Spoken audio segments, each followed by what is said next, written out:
Hello everybody and welcome to a very quick, rather hastily put together recap for March and April of 2023. So, yeah, there's a reason why this will be rather quick, short, fast. I'll try to keep it short and concise. I don't want to keep delaying these, and this is just like piling on my mind that I haven't done gotten this done. Stuff happened. It happens. Gotta get over it.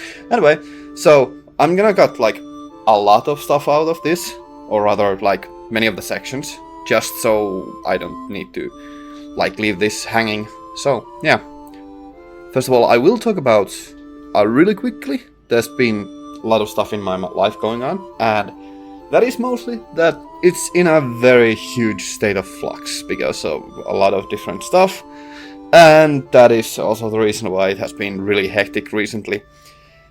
It's not good or bad, it's just a lot of stuff has been going around and a lot of stuff happens, so you know, it do be like that sometimes. But fortunately nothing serious other than that I've been just sick once again, but then it happens. Fortunately, now that during the recording of this it's getting close to, it's basically just summer now, so it's, despite allergies, everything's good.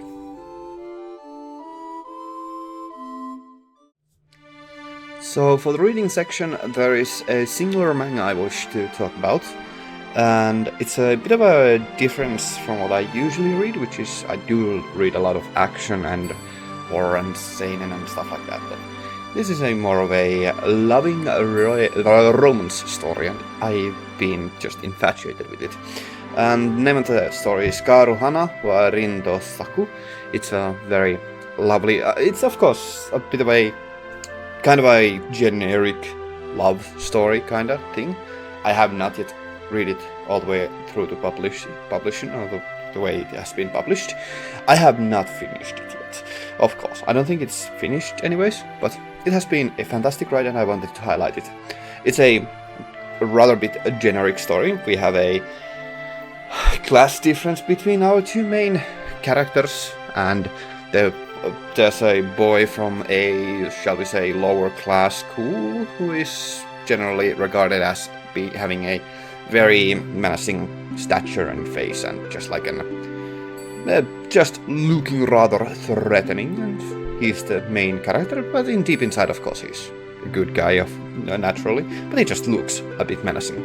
And then of course we have the neighboring school, which is the higher class school, higher, like, you know, for richer, more posh people.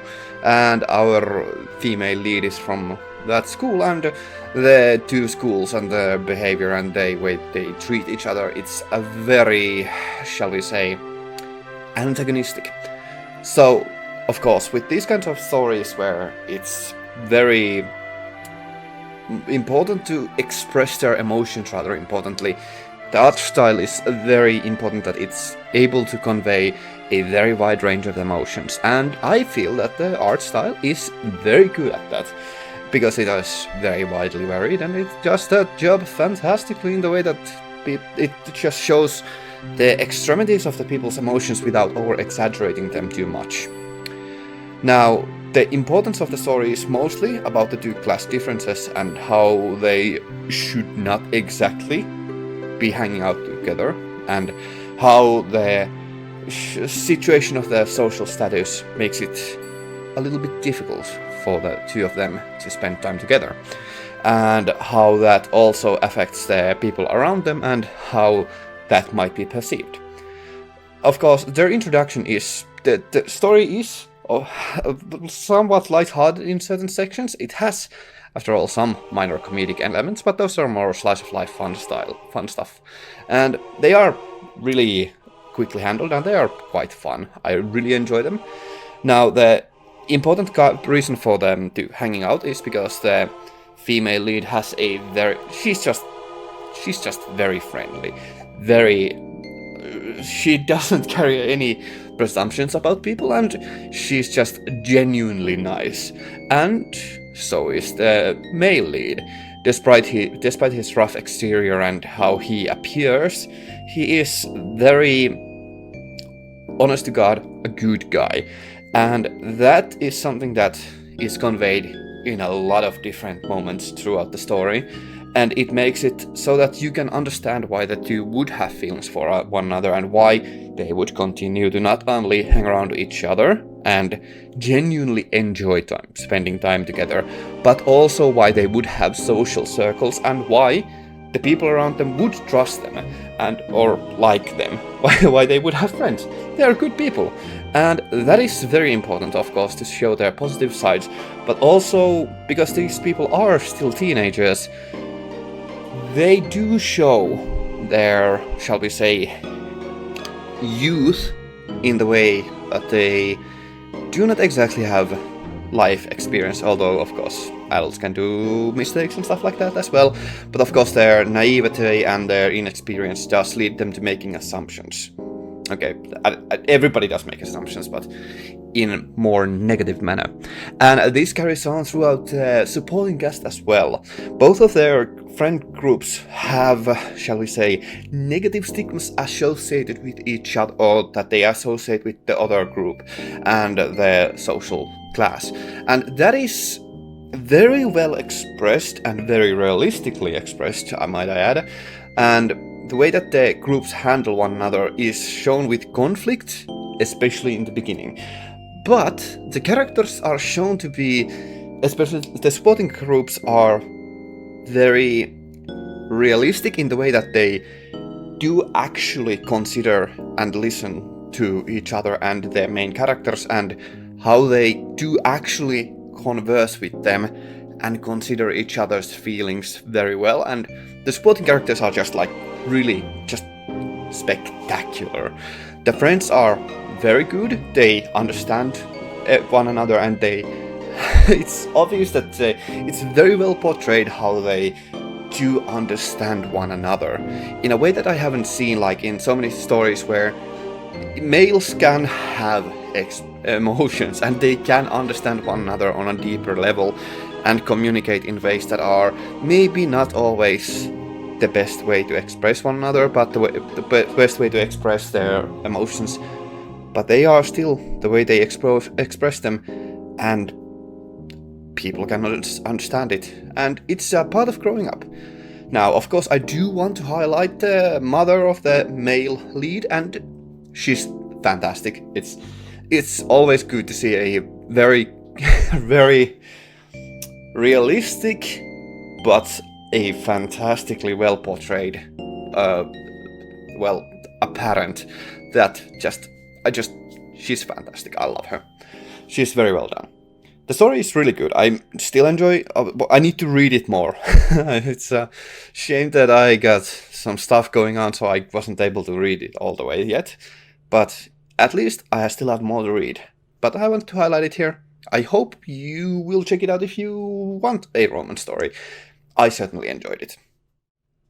So for the gaming section of the recap, I would like to highlight two games. The first game is Touhou Mystia's Izakaya. So first of all, I'm a bit of a Touhou fan. I quite enjoy Touhou.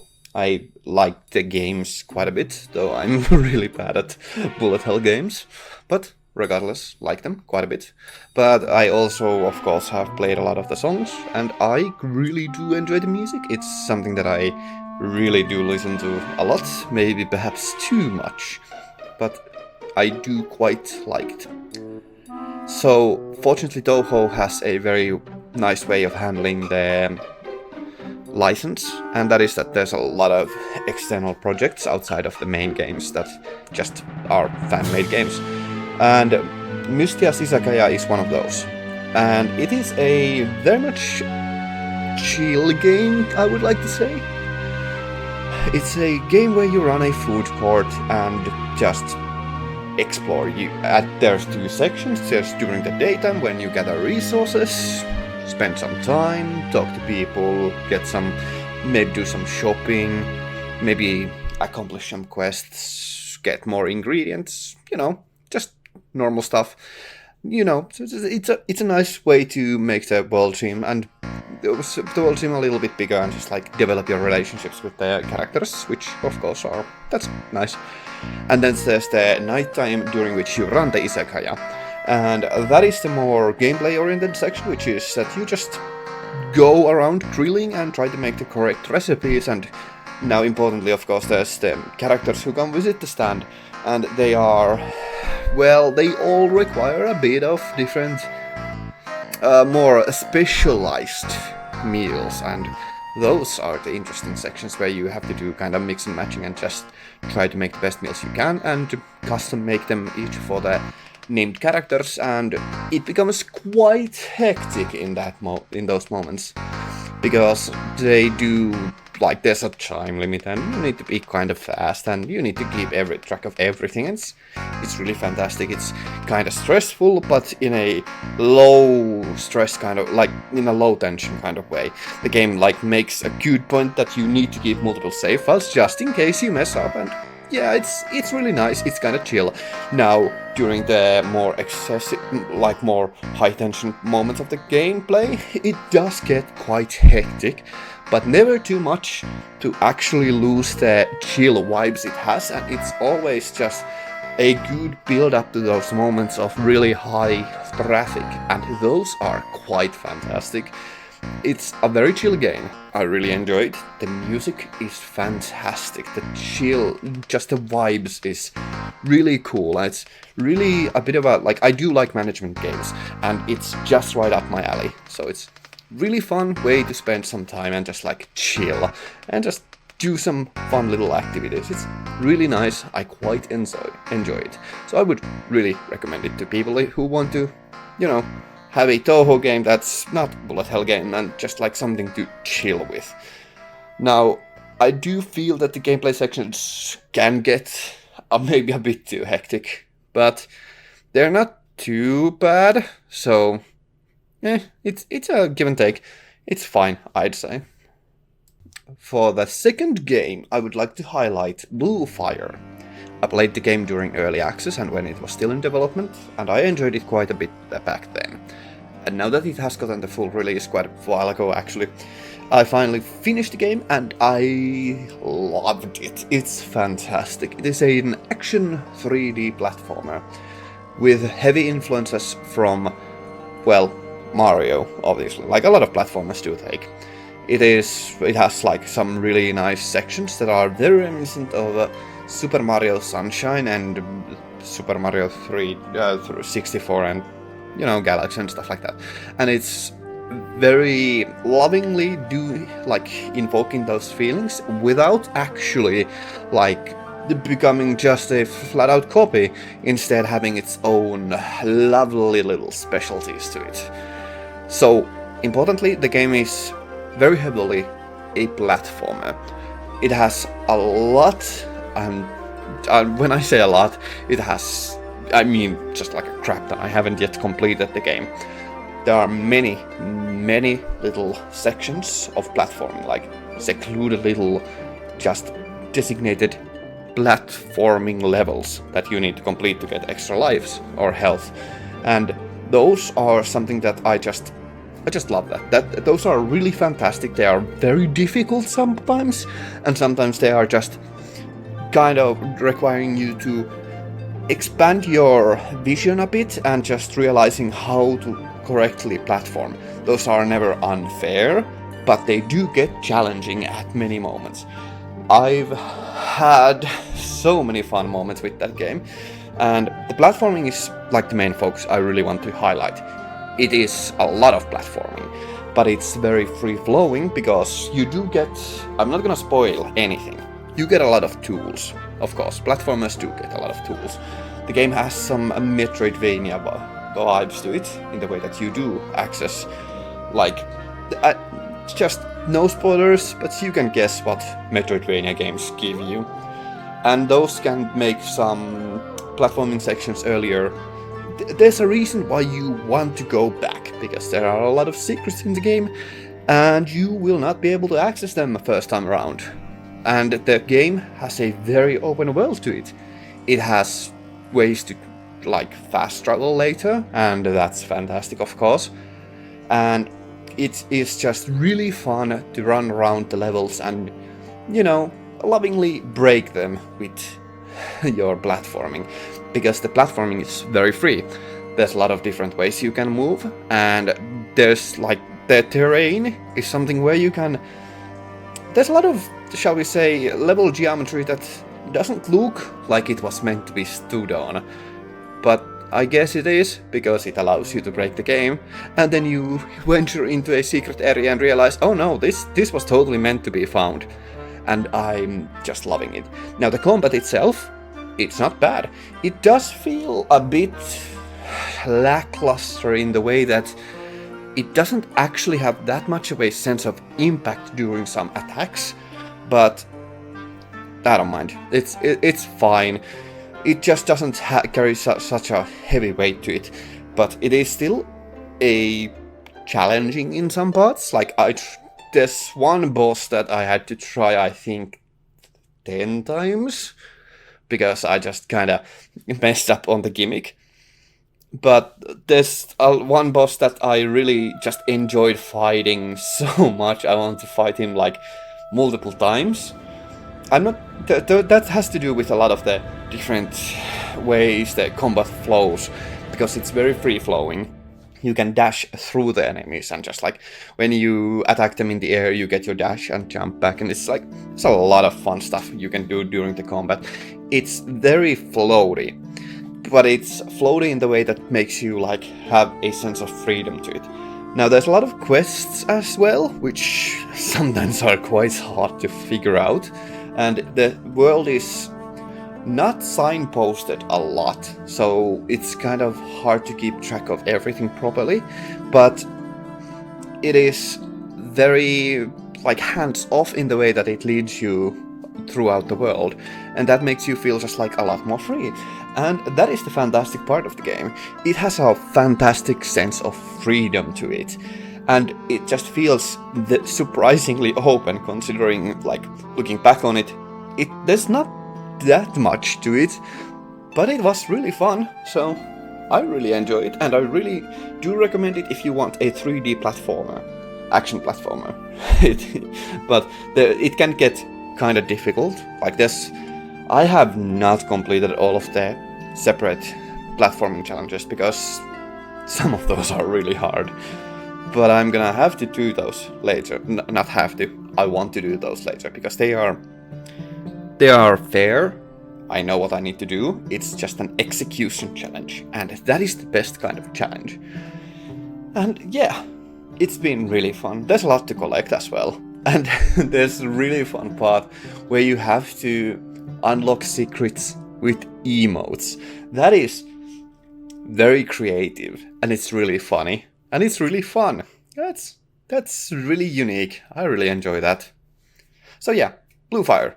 Unique, fun, 3D platformer. So for the watchings section, I am not going to highlight that many series, or that much, to be honest.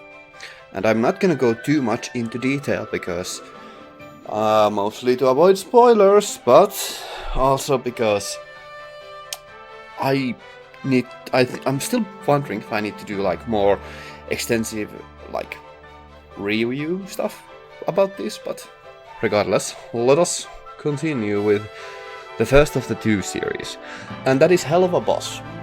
The reason I wanted to include this was because the Season 2 Episode 3 was uploaded during March, and we watched it with my friend, and I really enjoyed it. I really have enjoyed a lot of the Helluva Boss. It's like a very fun show. It's very graphic, of course, but it does deal with a lot of heavy subjects, shall we say. But sometimes it handles them with light-hearted humor. Sometimes it deals with them quite directly, but it does give them, like, very usually gives them a lot of gravitas that they deserve, and that is something that I really quite enjoy, that they just like handle trauma really well, quite often. Now, the specific reasons I'm not going to go into too much detail are quite personal, but I really enjoyed the show, like especially like this episode, the episode 3. Now, this is unfortunately going to be a lot shorter because I just really recommend, if you can handle like cartoon gore, you should go and watch the show. It's amusing, it's fun, and it can be pretty freaking cool at moments. So yeah, recommended. And now for the final show, and the final thing I want to highlight here. And the reason it took me quite a while to... I've been struggling with how I want to express my love for this show. Now, this is Owlhouse. We watched season 3 to the finale, and... well... I'm not gonna go... I just thinking about it is kinda difficult. Owlhouse was fantastic, just one of the best Western animated shows ever. Like, in my mind, it comes very close and in some ways surpasses Avatar: The Last Airbender. And it's, like, funny enough, not even close in some aspects of it. Of course, Disney is a Disney and blah blah blah, stuff like that. I'm not gonna go too much into detail about that drama, because the most important thing is they got to have a lot of creative freedom with the 3rd season, and it was, while a lot shorter than I would have preferred, it was very good, and I loved it. Now, I think I will probably do a Owlhouse video on its own, like just a separate video for it, because it's one of the best shows ever. So there's a lot of feelings I have for it that I'm not gonna express here, because I just want everybody to go and watch the show. It is honestly just one of the best, like, of all time. Now, of course, it has a lot of... This is a lot of bias coming from me, because it has LGBTQ representation in many aspects. And it has just a lot of... well... moments where the characters act in a... It has a lot of good moments, I'm just gonna say that. I've been loving recently a lot of the media that has had moments where they break convention in a logical and a way that makes a lot of sense for the characters as well, in the way that it doesn't overrepresent their maturity, but also doesn't undermine the emotional weight of those moments. And Owlhouse is just one of the best for that, so yeah. I have a lot of feelings for Owlhouse. I'm not gonna go too heavy into the details for a lot of reasons. Now, I of course do wish it did get a lot more time, but such is the fate, and I think the finale was, like, the final moments, really good. Really, just, they did a very good job with what little time they had, and I don't think it felt too rushed. I just kind of wish I was able to spend more time with the characters, because it was really great. Now, fortunately, the fan base has a lot of artists in them, and they have been doing a lot of comics, just portraying, like, the future and what the characters and what would have happened and stuff like that, and it's very adorable, and it's very heartwarming, and it's just great. It's just very great. Like, so that's good. That's really good. I really enjoy it. Okay, I'm done rambling. Outro time. I'm just gonna say thank you all very much for your patience. It's been hell of a ride, ironically enough, but I should get back on track with stuff right now. So hopefully, knock on wood. It's nothing's like ever in a very good constant state. Not with my mind, but things are going along. Thank you all very much. I'll see you next time. In the near future, hopefully.